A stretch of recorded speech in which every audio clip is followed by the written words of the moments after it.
सुनील कुमार कह रहे हैं कि बीपीएससी का ऑप्शनल सब्जेक्ट पर प्रॉब्लम हो रहा है सर, क्या लेंगे कुछ समझ नहीं आ रहा है। तो आप ऑप्शनल खाली छोड़ दीजिए, ठीक है। किसी भी इंसान को ऑप्शनल कभी रिजल्ट नहीं दिलाएगा। पहले ऑप्शनल सब्जेक्ट के हिसाब से रिजल्ट हो जाता था यूपीएससी में, 2 सब्जेक्ट हुआ करते थे तब। मारा सब इंजीनियरिंग मेडिकल वाला भर दिया, फिजिक्स केमिस्ट्री ले लो, फिजिक्स मैथ ले लो, डॉक्टर वाला केमिस्ट्री इंजीनियरिंग मेडिकल ले लो। एम्स का डॉक्टर ससुरा, उसको खूब डॉक्टरी का नॉलेज, बन गया वो कलेक्टर। इसलिए ऐसा किया गया कि ऑप्शनल के भरोसे किसी का रिजल्ट ही नहीं होगा। इसलिए बीपीएससी में ऑप्शनल कितना है, 1। आप मर जाइएगा अपने ऑप्शनल सब्जेक्ट में, 60% से ज्यादा नंबर नहीं आएगा। आपका किसी भी सब्जेक्ट में इंटरेस्ट है, आपका 40-45% नंबर आ जाएगा। तो काहे लिए माथा लगा रहे हैं भैया। आप किसी भी ऑप्शनल सब्जेक्ट को सेलेक्ट करिए जो आपको आता हो। ये नहीं कि कोई सिखा दिया कि एलएसडब्ल्यू ले लो, किसी वुमेन वेलफेयर ले लो, या फिर मैथिली भाषा ले लो। अब कोई हमको कह दे कि भैया हिंदी ले लो, हम फेल हो जाएंगे, गारंटी बताते फेल हो जाएंगे। एक लाइन लिखेंगे 40 जगह गलती होगा। तो भाई इतिहास में अगर हम मात्रा गलती लिखते हैं तो एग्जामिनर को पता रहेगा ना कि चलो भैया इतिहास का सब्जेक्ट है, हिंदी इसका सही नहीं है, जम जाएगा कि सीबीएसई बोर्ड वाला है। समझ में आ गया कि नहीं। लेकिन आप अगर हिंदी लिए, हिंदी गलत करेंगे, गड़बड़ होगा। क्या हमारे लिए ऑप्शनल सब्जेक्ट हिंदी है? क्या हमारे टीचर अगर हमको ये बताएं कि बबुआ तू हिंदी लो, कि हम खुद डिसाइड करेंगे? खुद से डिसाइड कीजिएगा। हाँ, कुछ ऐसे सब्जेक्ट होते हैं, कुछ लोग ये सेलेक्ट करते हैं ऑप्शनल के वक्त में कि कौन सा आसान है। गलत बात है। आप ऑप्शनल में उसे सेलेक्ट कीजिए जो प्री में भी हेल्प करे, मेंस के ऑप्शनल में भी हेल्प करे, और मेंस के जीएस में भी हेल्प करे। जैसे पॉलिटिकल साइंस, अगर आप पॉलिटिकल साइंस लेते हैं तो आपको पॉलिटिकल साइंस का पूरा गहन अध्ययन होना चाहिए। आपका 15-20 क्वेश्चन पीटी में निपटा दिया। वही आपके मेंस का जो क्वेश्चन आएगा उसमें भी जीएस आता है, उसमें भी पॉलिटी से थोड़े बहुत क्वेश्चन रहते हैं, और आपका मेंस तो ले ही जाएगा। और गलती से अगर आपने एलएसडब्ल्यू लिया, पीटी में कितने नंबर का हेल्प करेगा? मेंस के जीएस पोर्शन में क्या हेल्प करेगा? कुछ नहीं। केवल किस में करेगा?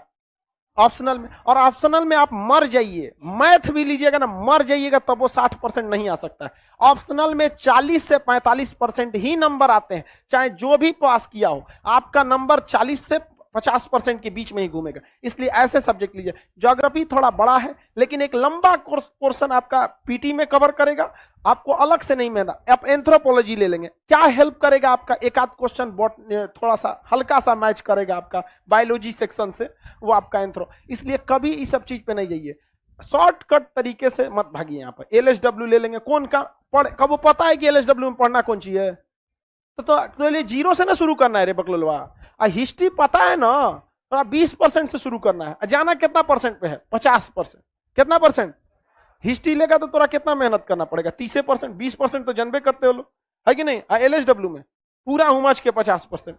अब पता चला दूर से कहीं हेल्प नहीं कर रहा है, किसी को कोई दिक्कत है? तो इसलिए आप ऑप्शनल कोई भी लीजिए, आपके हिसाब से ऐसे ऑप्शनल का सेलेक्ट कीजिए जो आप, जैसे अगर आप पॉलिटी लेते हैं, बड़ा इजी खत्म हो जाता है। लेकिन पॉलिटी जो ऑप्शनल लेगा उसे इंटरनेशनल रिलेशन भी पूछा जाता है, इसलिए उसको इंटरनेशनल रिलेशन का नॉलेज अच्छा होना चाहिए। और इंटरनेशनल रिलेशन उसी को आता है जिसे ज्योग्राफी और नक्शा का पकड़ होता है। वरना उनको पता नहीं है कि मंचूरिया किधर है, स्वेज नहर किधर है, अब पढ़ रहा है, विवाद हो गया। अरे भाई, विवाद अगले बगल में होता है, तो आपको नॉलेज होना चाहिए। इसलिए ऑप्शनल के लिए बहुत ज्यादा आपको वरी होने की जरूरत नहीं है। जिसमें आप सही हैं आप ऑप्शनल ले सकते हैं।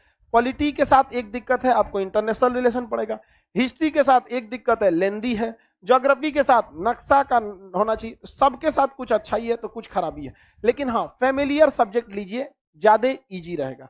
अनयूजुअल सब्जेक्ट मत लीजिए। हिंदी लेना है तो हमको कोई हिंदी के बारे में कोई आइडिया नहीं, कोई आइडिया नहीं हिंदी को। कुछ कुछ जो पढ़ना कौन सी रहता है हिंदी में? पठती, पठत, पठावा, पठंती। अरे यार, हम संस्कृत नहीं लिए तो फिर भी हमको ही पढ़ाया। काहे? हम संस्कृत नहीं लिए थे, हमको पढ़ाया। बहुत मुश्किल से याद किए थे हम इसको, बहुत मुश्किल से। उस समय हमको याद था एकदम बहुत बेहतरीन ढंग से, हाँ, पास होने भर का। उसके बाद कोई पता नहीं। इसलिए आप टेंशन नहीं लीजिएगा। पॉलिटिकल साइंस काफी सिंपल होता है, समझ में गया? दूसरी बात, मेंस के लिए जितने चिल्ला रहे हैं, आपको बताते हैं कि मेंस में आपका नंबर कम आता है। आप फेल होने वाला व्यवस्था यहां मेंस में नहीं रहता। आपको कुछ ना कुछ लिखने के लिए मेंस में आपको आ जाएगा, और पीटी में मिलेगा तो पूरा, नहीं तो जाए, खत्म कहानी, निकले यहां से। इसलिए ज्यादा मेंस मेंस मेंस मेंस मत चिल्लाइए यहाँ पे। आप पहले क्या निकालिए, पीटी, और पीटी के बाद आपको मेंस के लिए एनफ टाइम मिलता है, इसलिए कोई हड़बड़ाना नहीं है। उस वक्त में आपको केवल फोकस करना है किस पर, मेंस पर। ऐसा नहीं कि छाती पीट रहे हैं हमरा पीटी में, मैथ ले लेते हैं मेंस ऑप्शनल में, कौन जी करता है मैथ में, कोई 300 में 300 ले आएगा, समझ में आ गया। तो बाकी सब के मैथ के लिए एक ऐसा नहीं होता एगो कोनो ले आ दिया उसको, मैथ में तो बहुत बड़का हो जाएंगे यहाँ पर, कोई सब दिमाग नहीं लगाएगा। जो मैथ पढ़ ले 280 लिया रहा हूं मैं, उसका बाकी जीएस पोर्शन में, तो आप अपना अपने को, आपको कितना सीट चाहिए, एगो अपने भर का बस सोचिए, समझ में आ गया।